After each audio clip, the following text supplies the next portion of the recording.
L'abaya, qu'est-ce que ça vous évoque pour vous? C'est une robe, enfin, la robe longue, qu'est-ce que ça vous évoque pour vous? C'est très joli, c'est très féminin comme robe. Ouais. Après, c'est l'actualité. Ouais. J'ai cru comprendre, c'est le premier dossier du ministre Attal. C'est ça. Je pense que on peut pas ne pas être au courant. Hein. Je pense que ça a défrayé la chronique. Ouais. Il faudrait être sur notre planète pour pas en avoir entendu parler. Donc, forcément, je suis au courant, effectivement. Et je trouve que c'est dommage. Il y en avait peut-être d'autres qui l'attendaient. C'est quoi les priorités pour vous? Ouais, il y a tout ce qui est harcèlement scolaire, on est en manque de professeurs. L'effectif des classes, l'effectif des professeurs, les conditions de travail des professeurs. Pareil, les professeurs se plaignent beaucoup parce que souvent ils sont sous-payés ou alors c'est compliqué dans certains établissements. La précarité étudiante, il n'y a pas de professeurs qui sont présents dans les cours. Et même en général, pas que forcément par rapport à l'école, mais on a beaucoup de problèmes, tout ce qui est inflation, etc. La vie est chère en plus. Genre les gens ils sont de plus en plus en galère, voilà, endettés, donc il y a tout ça en fait, il faut se préoccuper de tout ça. Et ça fait quand même pas mal de problèmes. Ça fait beaucoup de problèmes. Et peut-être que l'abaya, ça commence par A peut-être, mais c'est la première lettre de l'alphabet, mais bon, c'est pas nécessaire quoi. Moi pour moi c'est n'importe quoi. C'est quoi pour toi, d'après toi, les priorités au niveau de l'éducation nationale? L'éducation nationale, je pense qu'il y a quand même un manque criant d'enseignants, de moyens. C'est vrai que on est quand même confronté dans le cadre de l'éducation nationale à un certain nombre de problématiques sérieuses et devoir monopoliser du temps, que ce soit dans les médias ou que ça monopolise du temps des dirigeants, etc., sur des questions relativement secondaires comme la question de la Baïa, ça peut paraître un petit peu décalé quoi par rapport à la situation qui est quand même grave.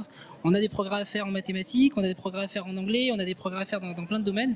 Et je pense que passer du temps sur des questions comme ça, c'est dommage par rapport aux autres dossiers très sérieux qu'attendent le gouvernement et les dirigeants. Je pense que les gens ils devraient plus s'occuper de choses plus importantes que de se préoccuper de ça. Je pense qu'en France il y a des sujets beaucoup plus importants sur lesquels on devrait parler et arranger que de parler d'un vêtement dit religieux. Mais là, on a une robe longue, c'est ça, c'est comme une robe d'avocate. Je veux dire, c'est comme une soutane. Enfin, c'est comme, voilà, c'est une robe longue, tout simplement, une robe, une pièce. Là, il n'y a aucune connotation religieuse et ils veulent encore coller la connotation religieuse là-dessus. Donc, est-ce que finalement, ils ne seraient pas en train de...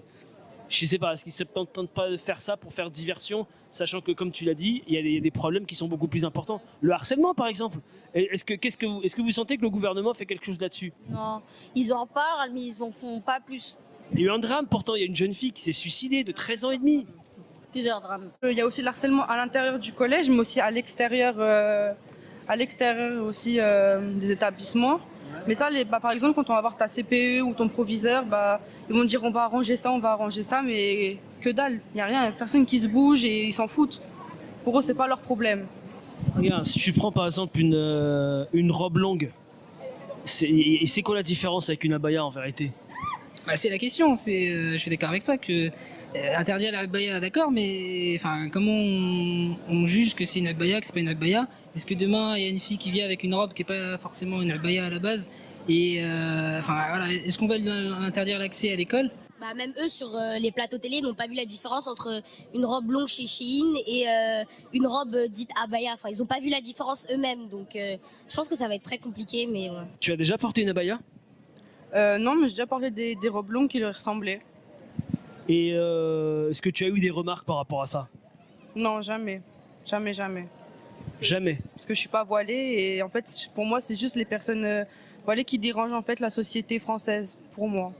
Et justement, je trouve que ce qui est bien avec la abaya, c'est que c'est assez couvert, c'est-à-dire c'est bien pour les femmes qui ne veulent pas, par exemple, trop se montrer ou des trucs comme ça. Donc je comprends pas le fait qu'ils aient interdit ça. Les femmes qui portent justement la robe ou l'abaya, une robe longue, ce sont justement des femmes qui veulent, on va dire, se préserver leur corps, leur intimité. Justement, ça va dans le sens de la lutte contre les violences et le harcèlement fait aux femmes. Et pourquoi justement on les encourage pas et au lieu de ça on les persécute? Je sais pas, je comprends pas. Plus on se dénude, mieux c'est, on dirait. L'abaya, pour toi, est-ce que tu le considères comme un vêtement religieux ou tu le considères comme un simple habit, une simple robe longue? Pour moi, c'est un signe de respect. Ouais. Pour elle, même déjà. Ouais. Et pour son entourage, ou si elle est mariée. Moi, pour moi, c'est juste un signe de respect, c'est tout. Dans l'islam, la femme, vraiment, je pense qu'on peut pas la respecter autant que l'islam le fait. Et la femme dans l'islam, elle a une place qui est tellement importante. Est-ce que tu as déjà porté des robes longues? Oui, souvent, je porte très souvent des robes longues, mais j'ai jamais eu de problème ou quoi que ce soit, comparé à la communauté musulmane. Et qu'est-ce qu'il a dit le directeur? Qu'il fallait pas que je m'habille comme ça, parce que c'était un habit religieux et que c'était pas fait pour être à l'école. Mais tu lui as expliqué que c'est pas un habit? Je lui ai expliqué, hein, mais il a rien voulu écouter. Je trouve sincèrement que les habits, enfin surtout si c'est des habits amples, ils ont pas à interdire ou à donner leur avis sur la manière dont les filles s'habillent à l'école. Quand vous voyez une abaya, c'est comme une femme qui porte une robe longue, tout simplement. J'ai cru comprendre, enfin moi aussi. Franchement, j'ai été très très surprise quand j'ai vu ça à la une de l'information ou de l'actualité. C'est le dernier truc auquel normalement tu penserais. Ouais. Les filles qui s'habillent en...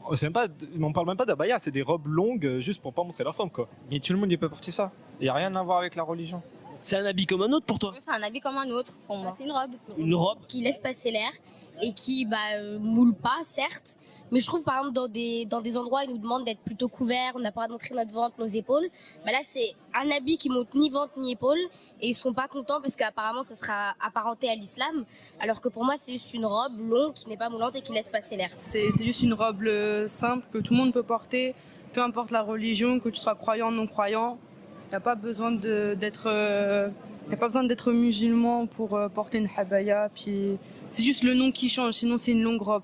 Ça change pas. L'abaya en soi-même, en elle-même, pardon, c'est un habit religieux. Ça, c'est écrit nulle part. Si vous pouvez me sortir dans la Sunna ou dans le Coran, vous ne trouverez jamais. Et ce qui est obligatoire, c'est juste le voile et de se couvrir, là, et etc. Peu importe l'habit que tu utilises, tu peux utiliser même un carton. Si le carton il te couvre toi, bah c'est bon, c'est accepté. Donc en soi, on n'a pas besoin de l'interdire, c'est un vêtement comme les autres. C'est comme un style vestimentaire, quoi. Alors par toi, est-ce que tu as eu des jeunes filles qui ont porté des robes longues style abaya? Oui, j'ai des amis à moi que quand on sort, des fois ils les mettent, etc. J'ai souvent remarqué que quand mes copines elles mettent la habaya avec le voile, il y a souvent les regards méchants, les regards qui jugent, etc. Dehors, que ça soit dehors, devant les établissements, etc. Attends, des regards méchants, c'est-à-dire de la part de qui exactement? Enfin, des élèves, des surveillants, des professeurs? De la part des surveillants, de certains élèves qui sont, je sais pas comment dire, on va dire jaloux ou je sais pas. Vous qui êtes à la fac, est-ce que vous avez des femmes qui portent l'abaya? Pratiquement. Oui, ouais. Il y en a beaucoup. Dans toutes les facs, il y en a beaucoup qui portent que de l'abaya. T'es où? T'es au lycée? T'es à l'université? Là, je suis à l'université.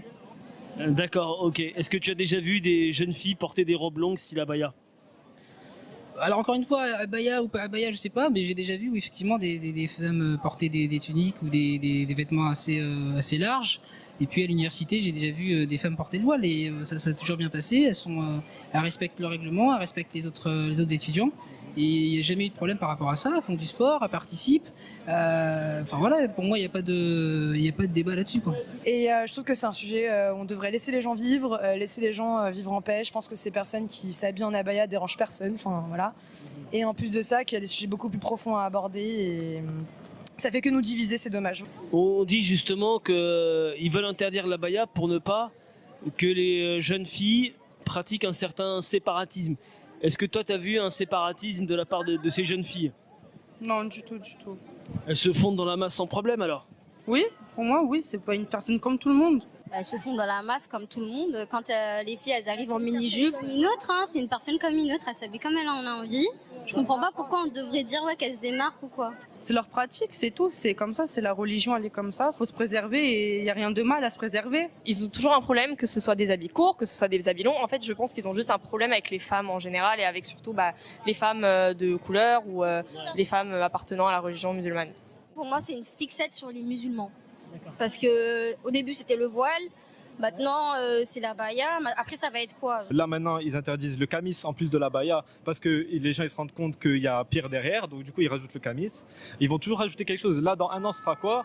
Alors, je sais pas encore ce qu'ils vont mettre sur le tapis, hein, mais. Cheveux frisés, je sais pas. Franchement, je t'assure qu'il y a moyen qu'ils interdisent les barbes trop longues au lycée. Dès qu'un sujet s'arrête, on retourne toujours à l'islam alors que... Enfin, laissez-nous quoi. Laissez-nous, on est là, on demande rien, on fait rien, on est tranquille. Toi, tu me dis qu'elles font des activités sportives, qu'elles vont à la fac, qu'elles étudient avec d'autres personnes qui ne sont pas musulmanes, je suppose. Oui, tout à fait. Ouais, donc il n'y a pas de séparatisme, quoi. Bah non, pour avoir étudié 6 ans à l'université, j'ai jamais eu de problème par rapport à ça, ou vu des problématiques par rapport à ces questions-là. Est-ce que tu as suivi la réaction de féministes Quand elles se sont... Non, à propos de l'abaya? non, j'ai pas vu. Pas vu, c'est normal, elles étaient très discrètes. C'est un peu paradoxal quand même. Ouais, mais j'ai pas vu, elles ont fait quoi? Bah rien, elles se sont tues. D'habitude, ce sont les premières à défendre les conditions de la femme. Au niveau de l'habit, ce sont les premières à défendre la femme lorsqu'il s'agit du harcèlement vis-à-vis harcèlement de rue, etc. Ouais. Le viol. Il y a un habit qui s'appelle l'abaya. Enfin, l'abaya, une robe. Parce que c'est une robe qui justement, on va dire, tend à préserver l'intégrité physique et l'intimité de la femme. Et là, on veut l'interdire. Et là, bizarrement, les féministes, silence radio. Moi, ça me choque pas. Ah ouais, pour toi, parce que pour toi, les féministes, en fait... Si, moi, ça me choque. Parce qu'elles ouvrent leur bouche toute l'année, on les écoute blablabla, et là, d'un coup, on les écoute plus. Parce qu'en fait, quand tu portes l'abaya, quand une femme porte l'abaya, elle respecte ce slogan. Mon corps m'appartient, mon corps, c'est mon choix. Et là, bah justement, l'abaya, normalement, ça devrait être dans la logique des choses. Donc si elle veut être logique avec tout leur combat, normalement, elle devrait prendre la parole, intervenir dans les médias et dire bon bah c'est quand même sévère. Bah pour moi elle devrait parler, mais pour moi ça me choque plus parce que dès que ça parle de la religion musulmane, tout de suite les gens ils sont contre, ils sont abstraits, ils se mettent sous un trou quoi. T'as pas l'impression que le féminisme est un peu une arnaque en France aujourd'hui? Si. Ouais vraiment. C'est juste pour faire du buzz pour moi. Ouais. Tout ça. Pour se la montrer. Parce que là franchement les féministes elles avaient une tribune là pour défendre les femmes en abaya. Juste pour se mettre en termes de société. Pour s'intégrer et dire oui qu'on est là, qu'on s'affirme, que si, que ça, que si. Bah je suis désolée mais t'as pas besoin d'avoir un groupe de femmes pour t'affirmer toi-même. Ils disent qu'ils sont féministes que quand ils veulent. C'est pas quand comme ça.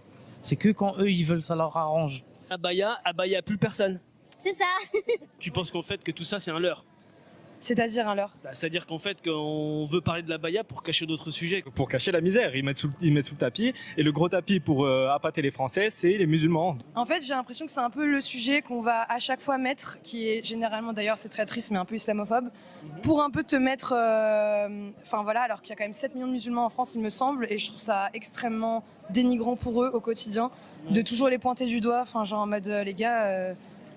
les gens te foutent des horreurs pas possibles et ça augmente le fascisme, plein de choses négatives, ça nous divise et je trouve ça super triste parce qu'il y a tellement de sujets tellement plus profonds et plus intéressants sur lesquels on pourrait discuter. Donc est-ce qu'on nous prend pour des jambons, des neuneux? Ouais, peut-être. Les gens devant leur télé ils ont peur alors que c'est une tenue. Elle promet cette rentrée. Hein. Oui, non. Si moi je t'offre une abaya, est-ce que tu es prête à la porter? Alors, si ça ne tenait qu'à moi, là maintenant tout de suite oui. Après à l'école si ça ne tenait qu'à moi et que j'avais pas le fait de se faire virer ou quoi, je l'aurais porté. Après faut voir ça avec mes parents aussi. Parce que moi j'avais été toute seule, je l'aurais fait sans problème, vraiment. Et vraiment, on en parlait tout à l'heure, non franchement je suis prête à le faire. Mais après tout ce qui ça va être problématique etc. Juste pour mes parents. Je te rassure, j'en ai pas sur moi. Oui, c'est ce que je m'en doutais. And do you think that when you see a young girl wearing an abaya, do you think that she wants to show to other people that she's Muslim? Do you know? Do you know? No. So you don't agree with the French government? Donc elle n'est pas d'accord avec le gouvernement français. I think no. De toute façon, ça arrête de réagir. Genre, peu importe ce qu'on dira nous, genre, même si toi, tu fais une vidéo par exemple, même si toi, tu veux montrer que t'es pas d'accord, le gouvernement et l'État en soi, il prendra pas en compte ton avis. Je suis d'accord, mais au moins le but avec ce genre de médias, avec ce genre de vidéos, c'est de montrer que en vérité, le gouvernement n'est plus vraiment en phase avec ce que pensent les Français. Ça représente pas les Français, je suis d'accord. D'où justement l'intérêt de ce que je fais et l'intérêt pourquoi je vous donne la parole à toi et à toi. J'invite les gens qui ont des a priori, qui ont des préjugés, qui sont jamais été face à ces femmes-là, de les côtoyer, de leur poser des questions. Parce que c'est vrai qu'on en parle beaucoup, mais elles sont souvent privées du débat et il faudrait aussi leur donner la parole, qu'on puisse avoir leur avis à elles, de l'intérieur, comment elles vivent ça. Et c'est vrai que quand on voit le poids que ça prend dans les médias, on peut redouter qu'elles se sentent un peu stigmatisées et voilà, c'est normal.